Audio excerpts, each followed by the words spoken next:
gaafa jaarraa abbaa gadaa du'aan biyyaan ture reefka fidan direedha jummaarra salaanneeti watar geessine awwaallaa jan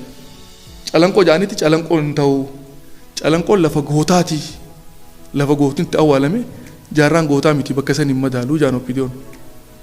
wallaahi wabillaahi nama hojii qaraane hogonsara jiru akkas naan jedhe gateessaa barii naan jedhe hasse inni gateessaa barii naan jedhe gateessaa hin jedhe eerpoortii tursiisa reefka ummanni jum'aa salaatee ilaa kiristoos olo ilaa hashimii